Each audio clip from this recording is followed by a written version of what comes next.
सबको जय मसीह की। हम एक बार फिर से अपने उद्धारकर्ता प्रभु यीशु मसीह को धन्यवाद देना चाहते हैं इस अवसर के लिए जो हमें मिला है कि हम ईश्वर के भवन में आ सकते हैं, उसकी हम सताइश कर सकते हैं। धन्यवाद करना चाहते हैं हम अपने परमेश्वर का, जिसने अभी तक हम सबको सुरक्षित रखा है। हम इस जीवितों की दुनिया में पाए जाते हैं, उसका अनुग्रह हम सब पर हुआ है। और खास तौर से आज इस इबादत के दिन के लिए जबकि हम उसके भवन में इकट्ठा हैं, आइए हम अपने स्वरों को प्रार्थना में झुकाएं, प्रार्थना करें। सर्वशक्तिमान पिता परमेश्वर, हम आपको हृदय से धन्यवाद देना चाहते हैं अभी तक की सब अच्छी आशीषों के लिए जो हमें आपकी ओर से मिली है। धन्यवाद देते हैं कि आपका अनुग्रह हम सब पर हुआ है और हम इस जीवितों की दुनिया में पाए जाते हैं, और ख़ास तौर से इस समय के लिए कि हम आपके भवन में मौजूद हैं। हम आपसे प्रार्थना करना चाहते हैं कि आप आने वाले समय में हम सब पर अपना अनुग्रह का हाथ बनाए रखें। इस इबादत पर आपकी आशीष हो और होने दीजिए ये आराधना का समय, इबादत का समय हम सब के लिए एक आशीष का कारण बने। हम सब अपने आप को आपके सामर्थ्य हाथों में सौंपते और आपसे प्रार्थना कि आप हमारी आराधना में हमको लीड करें। मसीह के नाम से मांगते हैं, आमीन। हम सब मिलकर एक गीत गाएंगे, आज का दिन यहोवा ने बनाया है।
सुनेंगे।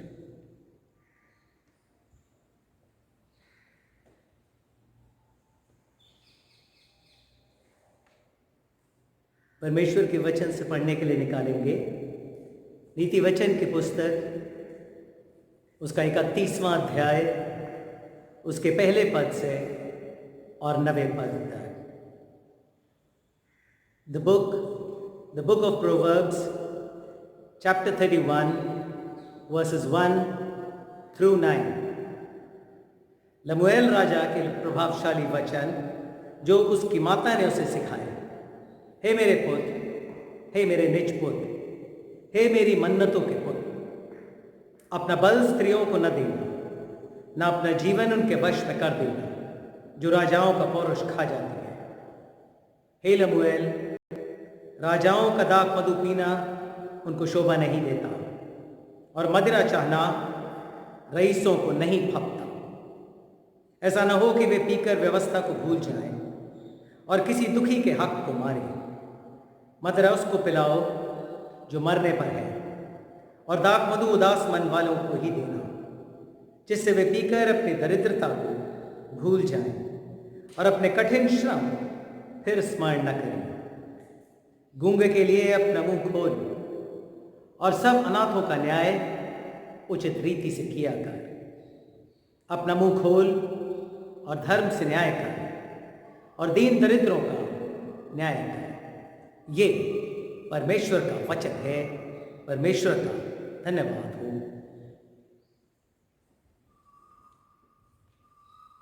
प्रार्थना करें। सर्वशक्तिमान पिता परमेश्वर, हम आपको हृदय से धन्यवाद देना चाहते हैं आज के इन सुंदर वचनों के लिए जो आपने हमें मनन करने के लिए दिए हैं। और जब हम आपके वचनों पर मनन करते हैं तो आपसे प्रार्थना करना चाहते हैं कि आप हम सबको अपनी विजडम ग्रांट करें ताकि हम आपके वचनों को समझ सकें। हम अपने आप को आपके हाथों में सौंपते हैं और आपसे प्रार्थना है कि आप हम सब का मार्गदर्शन करें। मसीह के नाम से मांग लेते हैं, आमीन। हम एक बार फिर से परमेश्वर को धन्यवाद देना चाहते हैं कि हम परमेश्वर के घर में उपस्थित हैं। और आज हम सब एक विशेष दिन सेलिब्रेट कर रहे हैं, या आज पूरी दुनिया एक विशेष दिन सेलिब्रेट कर रही है। आज हम सब मदर्स डे सेलिब्रेट कर रहे हैं। तो सबसे पहले मैं सब मदर्स को, जो कि हमारी कलीसिया में, हमारे समाज में, हमारे देश में और इस पूरी दुनिया में पाई जाती हैं, उन सबको मदर्स डे की हार्दिक शुभकामनाएं। और परमेश्वर से प्रार्थना है कि वो हर एक मदर पर अपना अनुग्रह का हाथ बनाए, उनको बहुत सारी आशीष दें, क्योंकि मदर्स का एक बहुत बड़ा योगदान है इस समाज को बनाने के लिए, परिवारों को बनाने के लिए, और हम उनके योगदान के लिए परमेश्वर को धन्यवाद देना चाहते हैं। एक बार फिर से सब मदर्स को आज इस विशेष दिन पर हार्दिक शुभकामनाएं देना चाहता हूं, और परमेश्वर से प्रार्थना कि परमेश्वर आप सबको बहुत सारी आशीषें बख्शे। जब हम बाइबल पढ़ते हैं तो बाइबल में बहुत सारी स्टोरीज हैं मदर्स की जो बड़ी इंस्पायरिंग है। जब हम बाइबल पढ़ते हैं तो हम उसमें देखते हैं मोसेस की मदर, योगेबेद की कहानी,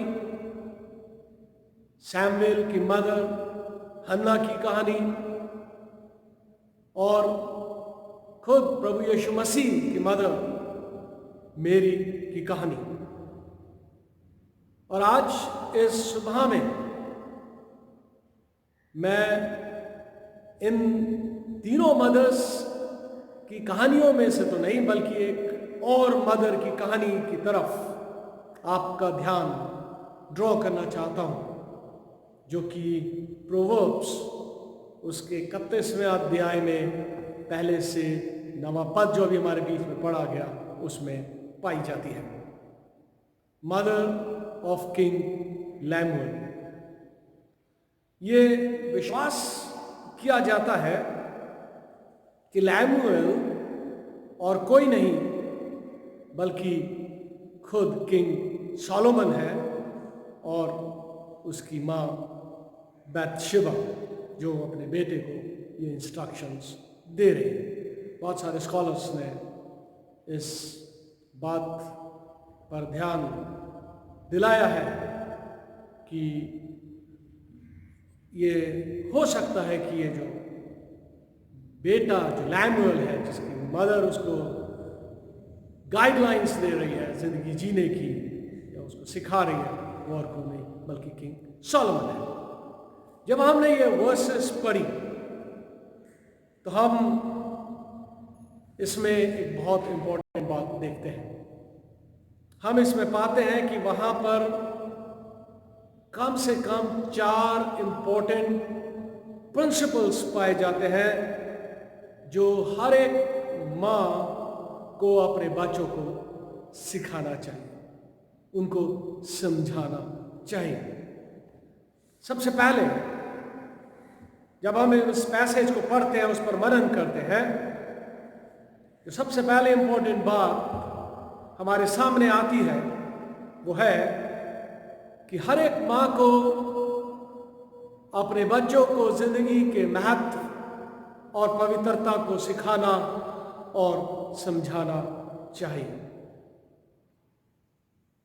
अपने बच्चों को हमें इस जिंदगी के इम्पोर्टेंस के बारे में बताना चाहिए।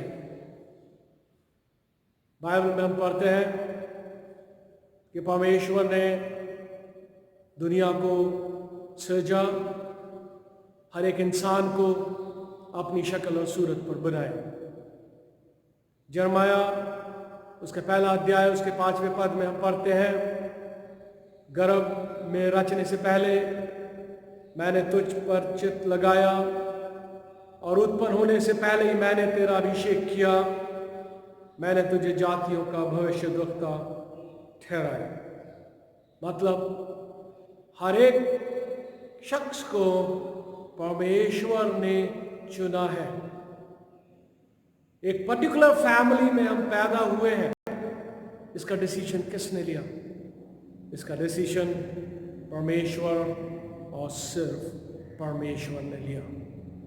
गर्भ का फल परमेश्वर की ओर से है।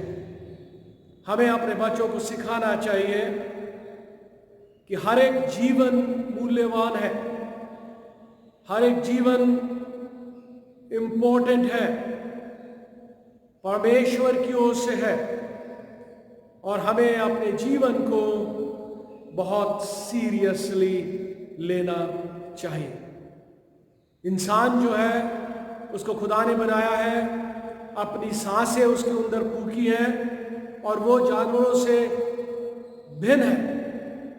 उसको परमेश्वर ने एक फ्री विल दी है, परमेश्वर ने उसको एक समझ दी है। लेकिन इसके साथ साथ परमेश्वर का कलाम, जब हम गलतियों की पुस्तक उसका 5वां अध्याय पढ़ते हैं तो वहाँ पर हम पाते हैं कि लिखा हुआ है कि हमको अपनी इस फ्रीडम को मिसयूज नहीं करना चाहिए, बल्कि परमेश्वर ने जो हमें ये स्वतंत्रता दी है, हमें अपनी विल दी है, हमें उससे परमेश्वर की महिमा करनी चाहिए। परमेश्वर ने हमें स्वतंत्र किया है, परमेश्वर ने हर एक जिंदगी को एक इम्पोर्टेंस दी है और परमेश्वर ने हमें चुना है। तो सबसे पहले हमें अपने बच्चों को, एक अच्छी माँ जो है वो अपने बच्चों को शुरू से सिखाती है कि हर एक जीवन जो है वो मूल्यवान है, हर एक जीवन का अपना एक मूल्य है। दूसरी बात जो ये पैसेज में एक अच्छी माँ अपने बच्चे को सिखा रही है या सिखाती है, वो यह है कि हर एक जीवन का एक उद्देश्य है। जीवन के उद्देश्य के बारे में अपने बच्चों को सिखाना चाहिए। हम जानते हैं कि मनुष्य के जीवन का एक बहुत बड़ा उद्देश्य है और वो ये है कि हम प्रभु यीशु मसीह को जानें, कि प्रभु यीशु मसीह हमारा व्यक्तिगत उद्धार करता है और उसने हमें चुना है ताकि उसकी मर्जी हमारी जिंदगियों से पूरी हो। हमें परमेश्वर का कलाम सिखाता है कि खुदा ने हमें वो सब कुछ दिया है जो एक जिंदगी में मिलना चाहिए ताकि जिंदगी से परमेश्वर के नाम को महिमा मिले और उसकी मर्जी पूरी हो। परमेश्वर ने क्या दिया है? परमेश्वर ने हमको फिजिकल स्ट्रेंथ दी है। परमेश्वर ने हमको वेरियस गिफ्ट्स दिए हैं। परमेश्वर ने हमको मेंटल एबिलिटी दी है। परमेश्वर ने हमको विभिन्न तोड़े दिए हैं। याकूब की पुस्तक उसका पहला अध्याय और उसके 17वें पद में हम पढ़ते हैं, यहाँ पर लिखा हुआ है, क्योंकि हर एक अच्छा वरदान और हर एक उत्तम दान ऊपर ही से है और ज्योतियों के पिता की ओर से मिलता है। हमें जो भी टैलेंट्स, जो भी गिफ्ट्स मिले हैं वो परमेश्वर की ओर से है, इसलिए हम अपने ऊपर घमंड ना करें। एक अच्छी माँ अपने बच्चों को शुरू से ये सिखाती है कि परमेश्वर ने उन्हें चुना है, उन्हें ये सारे तोड़े दिए, इसलिए इनसे परमेश्वर के नाम को महिमा दे। परमेश्वर ने तोड़े दिए हैं, परमेश्वर ने फ्री विल दी है, जैसा कि हमने अभी देखा कि गलेशियंस 5:13 वहां पर बहुत क्लियरली लिखा हुआ है कि भाइयों, तुम स्वतंत्र होने के लिए बुलाए गए हो, परंतु ऐसा ना हो कि ये स्वतंत्रता तुम शारीरिक कामों के लिए अवसर बने, वरन प्रेम से एक दूसरे के दास बनो। यह हर एक माँ का कर्तव्य है कि वो अपने बच्चों को शुरू से ये सिखाए कि वो अपनी इस जिंदगी को यूं ही बर्बाद ना करें, या जो भी फ्रीडम उनको मिला है उसको यूं ही व्यर्थ ना करें। हर एक माँ का ये कर्तव्य है कि वो बच्चों को ये सिखाए कि वो अपनी लाइफ को खुदा को डेडिकेट करें और जो भी परमेश्वर ने उनको एबिलिटी दी है, उनको स्ट्रेंथ दी है, वो परमेश्वर की महिमा के लिए इस्तेमाल करें, परमेश्वर की सेवा करने के लिए इस्तेमाल करें, मानव जाति की सेवा करने के लिए उसको इस्तेमाल करें। आगे एक और जो सबसे इंपॉर्टेंट सिद्धांत जो एक माँ अपने बच्चे को सिखाती है,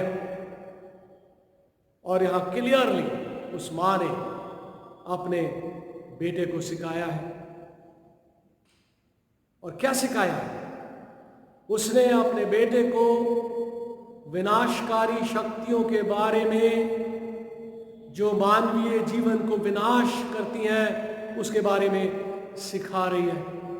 और दो इंपॉर्टेंट चीजें वो माँ अपने बच्चे को बता रही है, अपने बेटे को सिखा रही है, और वो है वासना और शराब।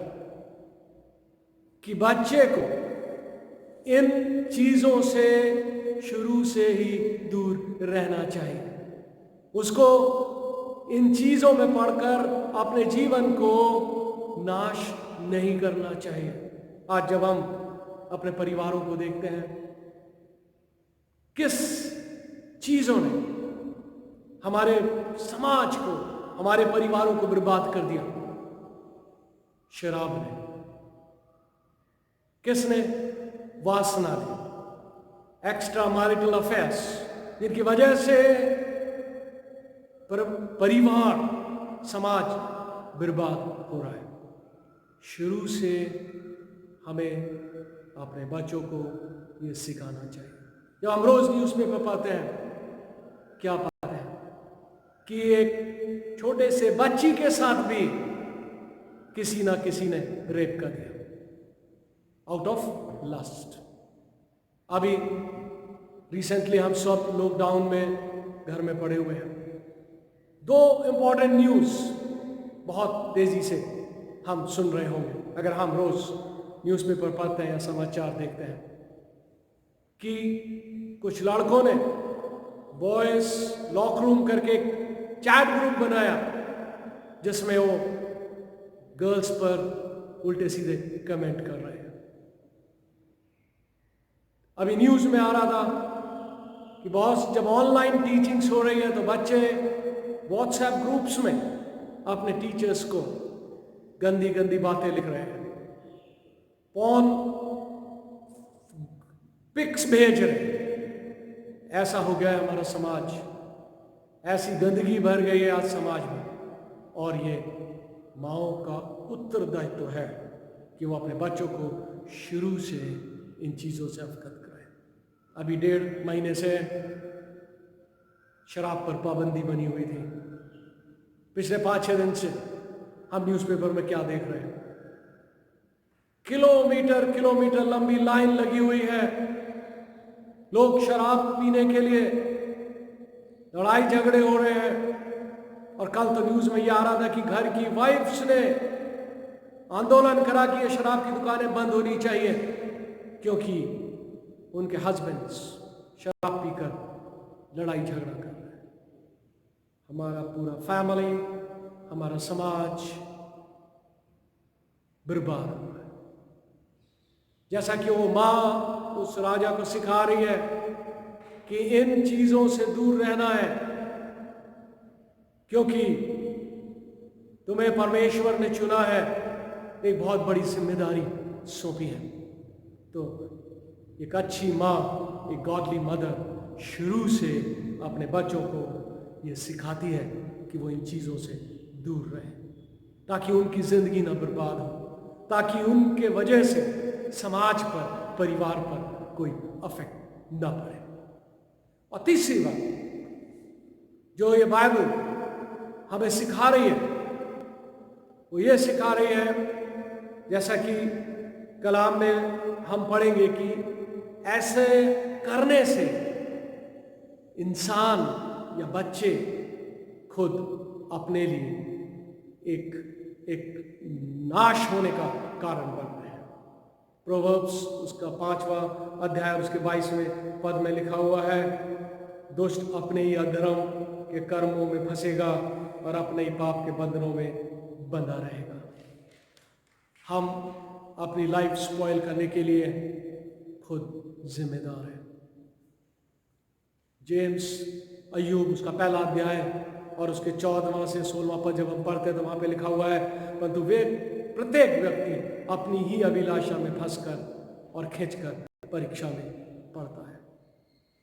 यह हर एक माँ का कर्तव्य है कि वो शुरू से अपने बच्चों को ये सिखाए, ताकि वो इन 2 बुरी आदतों से हमेशा दूर रहे। एक और इम्पोर्टेंट बात जो हर एक माँ, एक अच्छी माँ, एक गॉडली मदर अपने बच्चों को सिखाती है, वो है एक उचित दृष्टिकोण या रवैया जीवन की तरफ, मानव जीवन की तरफ एक उचित रवैया होना चाहिए। और कौन सा रवैया, कौन सा एटीट्यूड होना चाहिए मानव जीवन के प्रति? सर्वेंट्स एटीट्यूड, सेवा करने वाला एटीट्यूड। अभी हमने पढ़ा, कलाम में पढ़ा कि आप लोगों की मदद करने वाला एटीट्यूड, लोगों की तरफ मर्सी दिखाने वाला, उन पर रहम करने वाला, लोगों के लिए उनके बिहाफ पर बोलने वाला, जस्टिस करने वाला, जिनकी कोई आवाज नहीं है उनकी आवाज बनना, यह है एक अच्छे इंसान की पहचान। और जो माँ है वो अपने बच्चे को शुरू से ये सिखाती है, ताकि उसका बच्चा समाज में अपनी एक अलग पहचान बनाए। उसकी स्पीच लोगों की जिंदगियों को बदलने वाली हो सके, और वो अपने बेटे को यह इंस्ट्रक्शन दे रही है कि वो लोगों के बिहाफ पर अपना मुंह खोले। सिर्फ अपने हित के लिए ही हम खोलते हैं अपनी आवाज। जब हमारा कोई अपना विशेष इंटरेस्ट होता है तभी हम बोलते हैं, नहीं तो हम चुप रहते हैं। परमेश्वर के कलाम में हम पढ़ते हैं, पौल क्या कहता है, सब सिर्फ अपने हितों के लिए ही नहीं बल्कि दूसरों के हितों की भी चिंता करें। प्रभु यीशु मसीह इस दुनिया में आया, उसने क्या किया? जब प्रभु यीशु मसीह पहली बार नाजरत में आया, मंदिर में गया, तो उसने क्या पढ़ा? What was the नाजरत manifesto? उसकी मिनिस्ट्री का मैनिफेस्टो क्या था? लूक उसका 4वां अध्याय और उसके 18वें और 19वें पद में हम पढ़ते हैं, जो प्रभु यीशु मसीह ने खुद मंदिर में पढ़ा और वहां पर उसने पढ़ा, जो लिखा, जो कि उसका अपना एक मैनिफेस्टो था उसकी मिनिस्ट्री का। प्रभु का आत्मा मुझ पर है, इसलिए कि उसने कंगालों को सुसमाचार सुनाने के लिए मेरा अभिषेक किया है, और मुझे इसलिए भेजा है कि बंदियों को छुटकारे का और अंधों को दृष्टि पाने का सुसमाचार प्रचार करूं, और कुचले हुओं को छुड़ाऊं, और प्रभु के प्रसन्न रहने के वर्ष का प्रचार करूं। यह था प्रभु यीशु मसीह की मिनिस्ट्री का मैनिफेस्टो, और यही मेरे और आपके जीवन का मैनिफेस्टो होना चाहिए, उद्देश्य होना चाहिए। और हर एक माँ का यह उत्तरदायित्व है कि वो अपने बच्चे को उसके जीवन का ये इम्पोर्टेंट उद्देश्य उसको शुरू से सिखाए, क्योंकि माँ एक बहुत इम्पोर्टेंट रोल पैदा करती है अपने बच्चे के जीवन में। बाइबल में हम देखते हैं मोसेस, मूसा, सैमुएल, तिमोथी, इनके जीवन किससे प्रभावित थे? बाइबल में साफ लिखते हैं इनके जीवन एक प्रार्थना करने वाली माओ के जीवन से इन्फ्लुएंस थे। जब हम हिस्ट्री पढ़ते हैं तो हिस्ट्री में हम देखते हैं कि Saint Augustine, John Newton, Wesley brothers, उनके नाम हिस्ट्री में चमकते नहीं अगर उनके ऊपर उनके गॉडली मदर्स का इन्फ्लुएंस नहीं होता। Mothers are playing vital roles and mothers can play vital roles समाज को बनाने के लिए, कलीसिया को बनाने के लिए। और हम परमेश्वर को धन्यवाद देना चाहते हैं हर एक माँ के लिए जो इस समाज को बनाने के लिए, जो कि परिवार को बनाने के लिए अपना उद्धार, अपना योगदान दे रही है। तो प्यारे भाइयों बहनों, हमने देखा कि माएँ बहुत इंपॉर्टेंट रोल अदा कर सकती हैं। शुरू से अपने बच्चों को ये सिखाकर कि गर्भ का फल परमेश्वर की ओर से है, परमेश्वर ने सबको चुना है, कोई भेदभाव नहीं, कोई लड़का और लड़की नहीं। और अगर हम शुरू से हर एक माँ अपने बच्चे को ये सिखाने लगे तो शायद हमारे संसार से अबॉर्शन की वो बहुत बड़ी जो बीमारी है वो खत्म हो जाएगी। हर एक इंसान ये सोचने लगेगा कि परमेश्वर का सब इंतजाम है, हर एक लाइफ जो है वो परमेश्वर की ओर से है। हम हर एक जीवन को बहुमूल्य समझने लगेंगे, हर एक जीवन की इज्जत करना सीख लेंगे, अपने जीवन की इज्जत करना सीख लेंगे, क्योंकि हम भी परमेश्वर के हैं। इसलिए मैं एक बार फिर से हर एक मदर्स को धन्यवाद देना चाहता हूँ उनके बहुत बड़े योगदान के लिए जो वो इस समाज को बनाने के लिए दे रही है। परमेश्वर से प्रार्थना है कि परमेश्वर हर एक मदर को बहुतायत से आशीष दे, खास तौर से आज इस विशेष दिन के लिए जबकि हम मदर्स डे मना रहे हैं। और हम अपनी मदर्स के लिए परमेश्वर को धन्यवाद देना चाहते हैं। परमेश्वर को धन्यवाद देना चाहते हैं कि परमेश्वर ने हमारे परिवारों में, हमारे जीवनों में ऐसी माएँ दी हैं जो हर एक जीवन को इन्फ्लुएंस कर रही हैं, अपने बच्चों को सिखा रही हैं, और परिवार और समाज बनता जा रहा है। परमेश्वर एक बार फिर से हमारी सब मदर्स को अपनी बहुतायत से आशीष दें और होने दीजिए हमारी इस कलीसिया की विशेष तौर से हर एक मदर अपने परिवार के लिए, अपनी कलीसिया के लिए एक आशीष का कारण बने। परमेश्वर हम सबको बहुतायत से आशीष दें। प्रार्थना करें। सर्वशक्तिमान पिता परमेश्वर, हम आपको विशेष तौर से धन्यवाद देना चाहते हैं आज इस विशेष दिन के लिए, जबकि पूरा संसार मदर्स डे सेलिब्रेट कर रहा है। हम संसार की हर एक माँ के लिए आपको धन्यवाद देना चाहते हैं।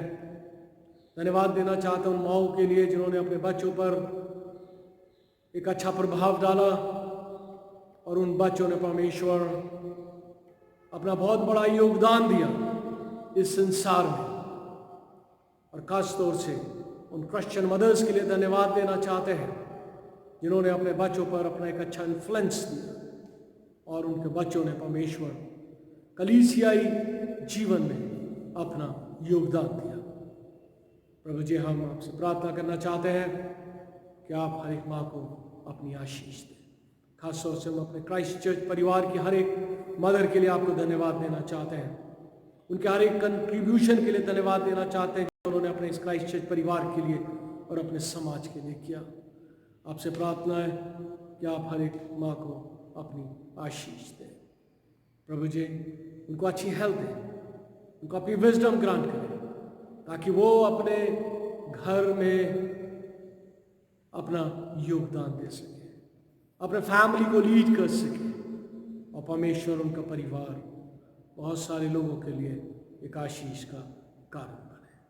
हम परमेश्वर हर एक माँ के लिए आपको धन्यवाद देना चाहते हैं और आपसे प्रार्थना है कि आप उनको बहुतायत से अपनी आशीष दें। इसके साथ साथ प्रभु जी, हम आपसे प्रार्थना करना चाहते हैं अपने क्राइस्ट चर्च में खास तौर से लोगों के लिए क्योंकि बीमार हैं, दुख और तकलीफ में हैं। आपसे प्रार्थना है कि आप उनको अपनी आशीष दें। खास तौर से प्रार्थना करना चाहते हैं उन शोकित परिवारों के लिए परमेश्वर, जहाँ पर अभी पिछले दिनों में गमी हुई है। आपने मिसेस इंजू जोयल, मिस्टर एल्सन, इलियाजर को अपने पास वापस बुला लिया।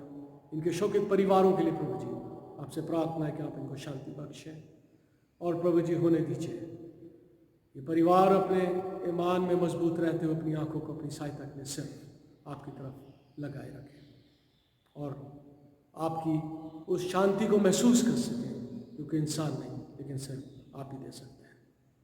प्रभु जी, इस संसार में जो ये बड़ी महामारी फैली हुई है, इसके लिए भी आपसे मिन्नत करना चाहते हैं कि आप इस कंट्री पर, इस वर्ल्ड पर अपना अनुग्रह का हाथ बढ़ाएं, क्योंकि परमेश्वर इस समय हर एक चीज फेल हो चुकी है। ह्यूमन विजडम अभी तक परमेश्वर इसका रोकथाम नहीं कर सकी है। लोगों का पैसा किसी काम नहीं आया, लोगों की पोजीशन, लोगों की पावर, लोगों की अथॉरिटी सब बेकार है। लेकिन हम जानते हैं प्रभु जी, सिर्फ आप ही सक्षम हैं। आपसे प्रार्थना है कि आप इस संसार पर अपना दया कर, अपना चंगाई पर हाथ बढ़ाएं और इस बीमारी को जल्द से जल्द दूर करें, ताकि परमेश्वर इंसान एक नॉर्मल जीवन व्यतीत कर सके। जो लोग इस बीमारी से इन्फेक्टेड हैं उनको चंगाई बख्शे। जो लोग ऐसे लोगों की सेवा करने में लगे हुए हैं प्रभु जी, उनको आप अपनी आशीष दें।